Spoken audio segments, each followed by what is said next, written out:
I started a school in Bengal when I was nearing 40. Certainly, this was never expected of me, who had spent the greater portion of my life in writing, chiefly verses. Therefore, people naturally thought that as a school it might be one of the best of its kind. But it was sure to be something outrageously new, being the product of daring inexperience. This is one of the reasons why I am often asked, what is the idea upon which my school is based? The question is a very embarrassing one for me, because to satisfy the expectation of my questioners, I cannot afford to be commonplace in my answer. However, I shall resist the temptation to be original and shall be content with being merely truthful. In the first place, I must confess it is difficult for me to say what is the idea which underlies my institution. For the idea is not like a fixed foundation upon which a building is erected. It is more like a seed which cannot be separated and pointed out directly it begins to grow into a plant. And I know what it was to which this school owes its origin. It was not any new theory of education, but the memory of my school days. That those days were unhappy ones for me, I cannot altogether ascribe to my peculiar temperament or to any special demerit of the schools to which I was sent. It may be that if I had been a little less sensitive, I could gradually have accommodated myself to the pressure and survived long enough to earn my university degrees. But all the same, schools are schools, though some are better and some worse, according to their own standard. The provision has been made for infants to be fed upon their mother's milk. They find their food and their mother at the same time. It is complete nourishment for them, body and soul. It is their first introduction to the great truth that man's true relationship with the world is that of personal love, and not that of the mechanical law of causation. The introduction and the conclusion of a book have a similarity of features. In both places, the complete aspect of truth is given. Only in the introduction it is simple because undeveloped, and in the conclusion it becomes simple again because perfectly developed. Truth has the middle course of its career, where it grows complex, where it hurts itself against obstacles, breaks itself into pieces to find itself back in a fuller unity of realization. Similarly, man's introduction to this world is his introduction to his final truth in a simple form. He is born into a world which to him is intensely living, where he as an individual occupies the full attention of his surroundings. Then he grows up to doubt this deeply personal aspect of reality. He loses himself in the complexity of things, separates himself from his surroundings, often in a spirit of antagonism. But this shattering of the unity of truth, this uncompromising civil war between his personality and his outer world, can never find its meaning in interminable discord. Thereupon, to find the true conclusion of his life, he has to come back through this digression of doubt to the simplicity of perfect truth, to his union with all in an infinite bond of love. Therefore, our childhood should be given its full measure of life's draught, for which it has an endless thirst.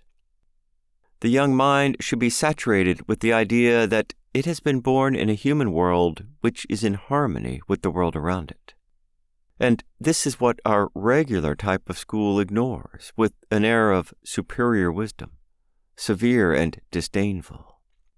It forcibly snatches away children from a world full of the mystery of God's own handiwork, full of the suggestiveness of personality. It is a mere method of discipline which refuses to take into account the individual. It is a manufactory specially designed for grinding out uniform results. It follows an imaginary straight line of the average in digging its channel of education. But life's line is not the straight line, for it is fond of playing the seesaw with the line of the average, bringing upon its head the rebuke of the school. For according to the school, life is perfect when it allows itself to be treated as dead, to be cut into symmetrical conveniences. And this was the cause of my suffering when I was sent to school. For all of a sudden, I found my world vanishing from around me, giving place to wooden benches and straight walls, staring at me with the blank stare of the blind. I was not a creation of the schoolmaster. The government board of education was not consulted when I took birth in the world. But was that any reason why they should wreak their vengeance upon me for this oversight of my Creator? But the legend is that eating of the fruit of knowledge is not consonant with dwelling in paradise. Therefore, men's children have to be banished from their paradise into a realm of death, dominated by the decency of a tailoring department. So my mind had to accept the tight-fitting encasement of the school which, being like the shoes of a mandarin woman, pinched and bruised my nature on all sides and at every movement. I was fortunate enough in extricating myself before insensibility set in. Though I did not have to serve the full penal term, which men of my position have to undergo to find their entrance into cultured society, I am glad that I did not altogether escape from its molestation, for it has given me knowledge of the wrong from which the children of men suffer. The cause of it is this, that man's intention is going against God's intention as to how children should grow into knowledge. How we should conduct our business is our own affair, and therefore in our offices we are free to create in the measure of our special purposes. But such office arrangement does not suit God's creation, and children are God's own creation. We have come to this world to accept it, not merely to know it. We may become powerful by knowledge, but we attain fullness by sympathy. The highest education is that which does not merely give us information, but makes our life in harmony with all existence. But we find that this education of sympathy is not only systematically ignored in schools, but it is severely repressed. From our very childhood, habits are formed and knowledge is imparted in such a manner that our life is weaned away from nature, and our mind and the world are set in opposition from the beginning of our days. Thus, the greatest of educations for which we came prepared is neglected, and we are made to lose our world, to find a bag full of information instead. We rob the children of this earth to teach him geography, of language to teach him grammar. His hunger is for the epic, but he is supplied with chronicles of facts and dates. He was born in the human world, but is banished into the world of living gramophones to expiate for the original sin of being born in ignorance. Child nature protests against such calamity with all its power of suffering, subdued at last into silence by punishment. We all know children are lovers of the dust. Their whole body and mind thirst for sunlight and air as flowers do. They are never in a mood to refuse the constant invitations to establish direct communication which comes to their senses from the universe. But unfortunately for children, their parents, in the pursuit of their profession, in conformity to their social traditions, live in their own peculiar world of habits. Much of this cannot be helped, for men have to specialize, driven by circumstances and by need of social uniformity. But our childhood is the period when we have or ought to have more freedom.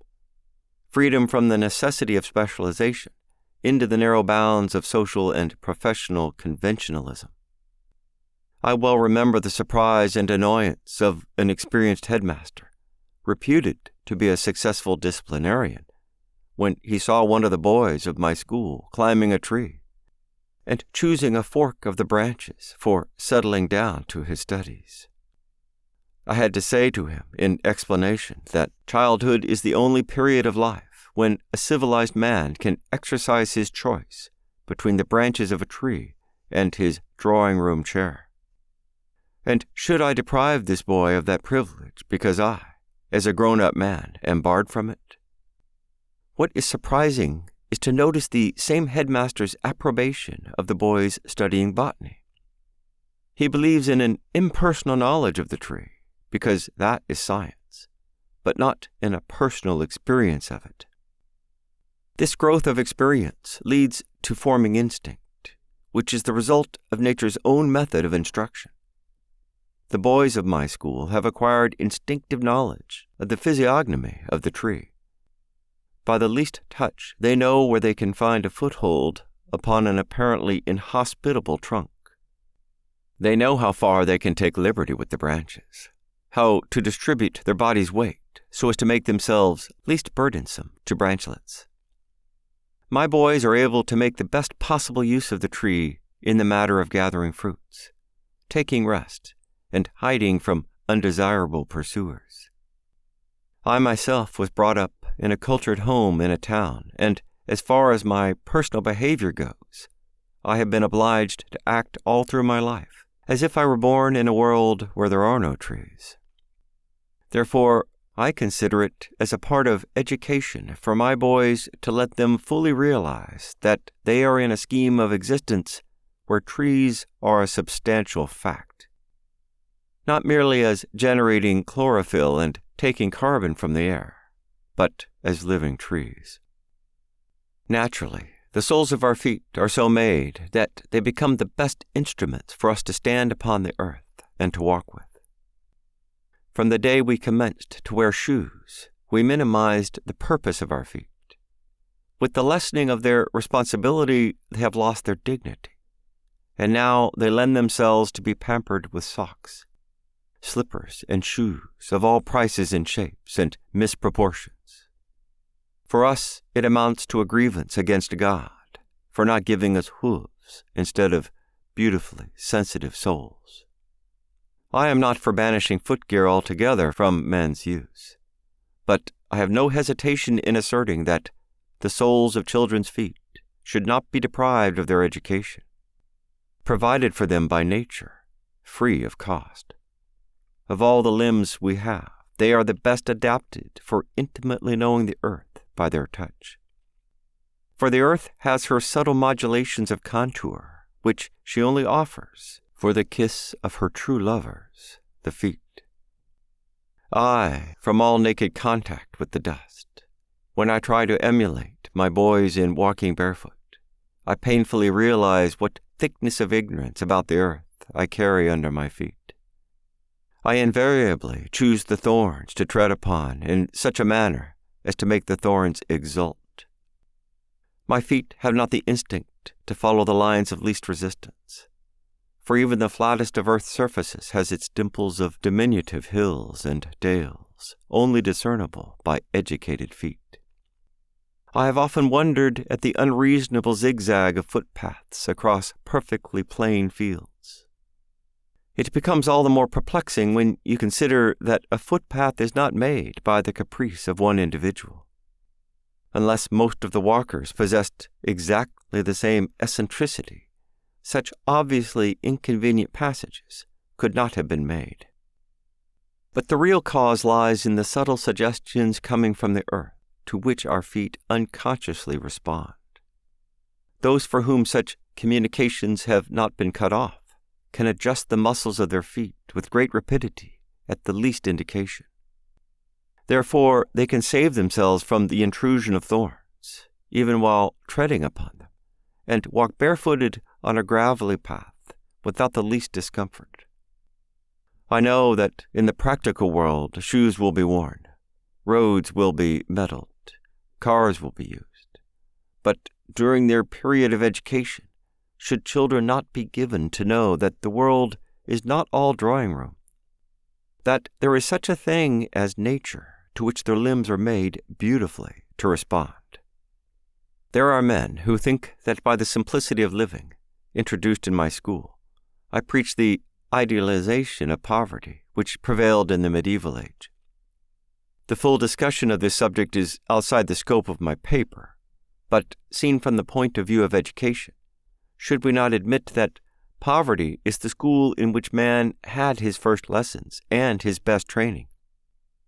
Even a millionaire's son has to be born helplessly poor and to begin his lesson of life from the beginning. He has to learn to walk like the poorest of children, though he has means to afford to be without the appendage of legs. Poverty brings us into complete touch with life and the world, for living richly is living mostly by proxy, and thus living in a world of lesser reality. This may be good for one's pleasure and pride, but not for one's education. Wealth is a golden cage in which the children of the rich are bred into artificial deadening of their powers.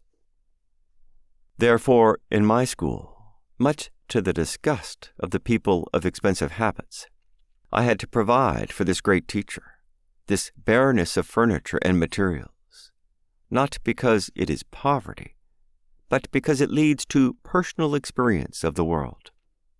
What I propose is that men should have some limited period of their life, specially reserved for the life of the primitive man. Civilized busybodies have not been allowed to tamper with the unborn child. In the mother's womb, it has leisure to finish its first stage of the vegetative life. But directly it is born, with all its instincts ready for the next stage, which is the natural life, it is at once pounced upon by the society of cultivated habits, to be snatched away from the open arms of earth, water, and sky, from the sunlight and air. At first it struggles and bitterly cries, and then it gradually forgets that it had for its inheritance God's creation. Then it shuts its windows, pulls down its curtains, loses itself among meaningless miscellanies, and feels proud of its accumulations at the cost of its world and possibly of its soul. The civilized world of conventions and things comes in the middle career of man's progress. It is neither in the beginning nor in the end. Its enormous complexity and codes of decorum have their uses. But when it takes these to be final, and makes it a rule that no green spot should be left in man's life away from its reign of smoke and noise, of draped and decorated propriety, then children suffer, and in the young man is produced world weariness, while old men forget to grow old in peace and beauty, merely becoming dilapidated youths, ashamed of their shabbiness of age, full of holes and patchwork. However, it is certain that children did not bargain for this muffled and screened world of decency when they were ready to be born upon this earth. If they had any idea that they were about to open their eyes to the sunlight, only to find themselves in the hands of the education department till they should lose their freshness of mind and keenness of sense, they would think twice before venturing upon their career of humanity. God's arrangements are never insolently special arrangements. They always have the harmony of wholeness and unbroken continuity with all things. Therefore, what tortured me in my school days was the fact that the school had not the completeness of the world. It was a special arrangement for giving lessons. It could only be suitable for grown-up people who were conscious of the special need of such places and therefore ready to accept their teaching at the cost of dissociation from life. But children are in love with life, and it is their first love. All its color and movement attract their eager attention. And are we quite sure of our wisdom in stifling this love? Children are not born ascetics, fit to enter at once into the monastic discipline of acquiring knowledge. At first, they must gather knowledge through their love of life, and then they will renounce their lives to gain knowledge, and then again they will come back to their fuller lives with ripened wisdom. But society has made its own arrangements for manipulating men's minds to fit its special patterns.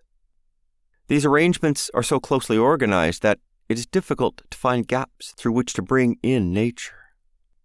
There is a serial adjustment of penalties which follows to the end one who ventures to take liberty with some part of the arrangements, even to save his soul. Therefore, it is one thing to realize truth, and another to bring it into practice, where the whole current of the prevailing system goes against you. This is why, when I had to face the problem of my own son's education, I was at a loss to give it a practical solution.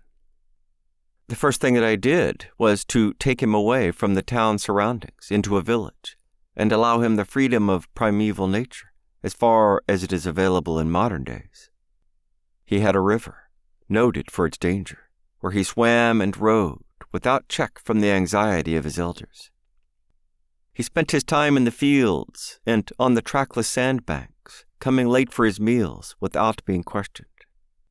He had none of those luxuries that are not only customary, but are held as proper for boys of his circumstance, for which privations, I am sure, he was pitied, and his parents blamed by the people for whom society had blotted out the whole world.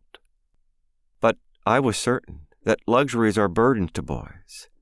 They are the burdens of other people's habits, the burdens of the vicarious pride and pleasure which parents enjoy through their children. Yet, being an individual of limited resources, I could do very little for my son in the way of educating him according to my plan. But he had freedom of movement. He had very few of the screens of wealth and respectability between himself and the world of nature. Thus, he had a better opportunity for a real experience of this universe than I ever had. But one thing exercised my mind as more important than anything else. The object of education is to give man the unity of truth. Formerly, when life was simple, all the different elements of man were in complete harmony.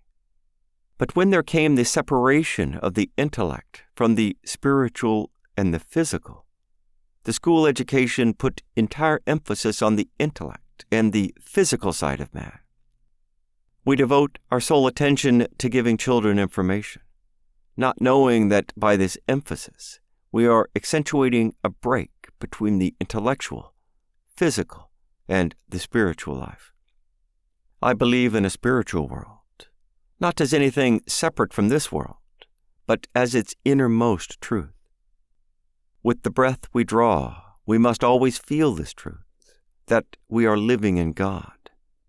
Born in this great world, full of the mystery of the infinite, we cannot accept our existence as a momentary outburst of chance, drifting on the current of matter towards an eternal nowhere. We cannot look upon our lives as dreams of a dreamer who has no awakening in all time.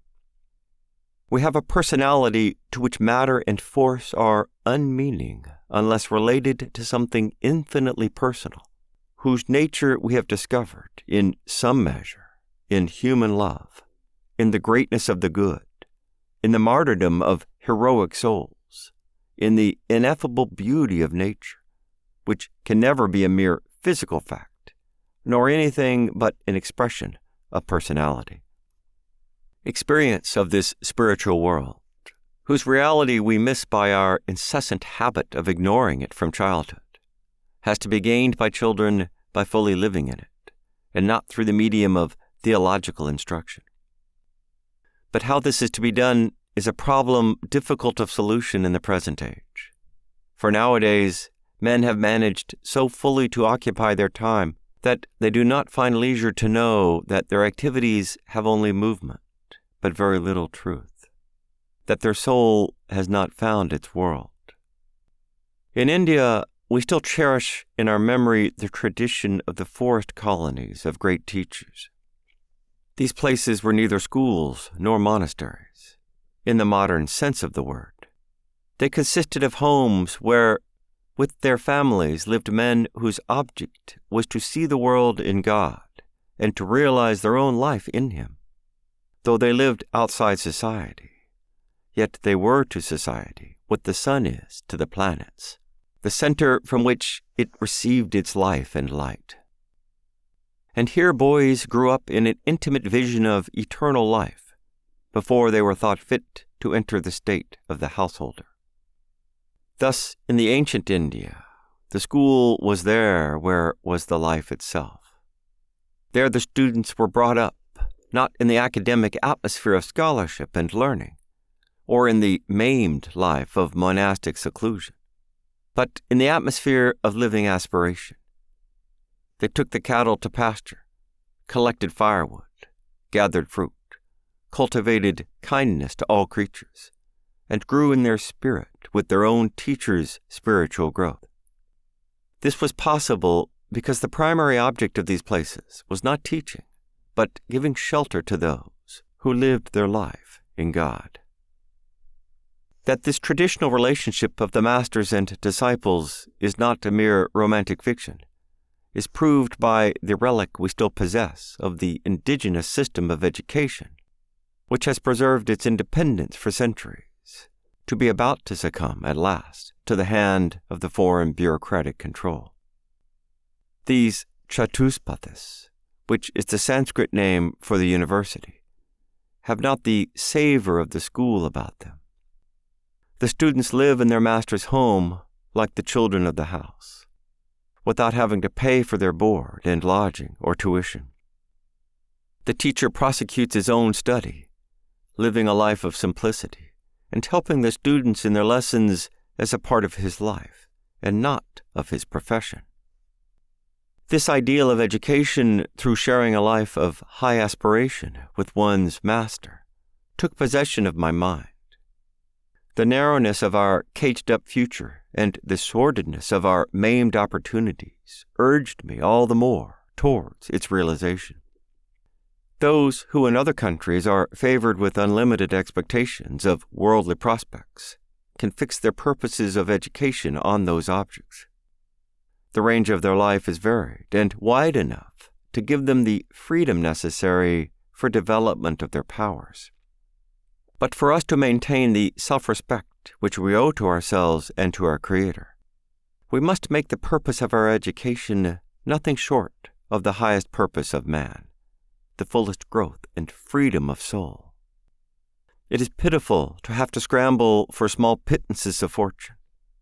Only let us have access to the life that goes beyond death and rises above all circumstances. Let us find our God. Let us live for that ultimate truth which emancipates us from the bondage of the dust and gives us the wealth, not of things, but of inner light, not of power, but of love. Such emancipation of soul we have witnessed in our country, among men devoid of book learning and living in absolute poverty.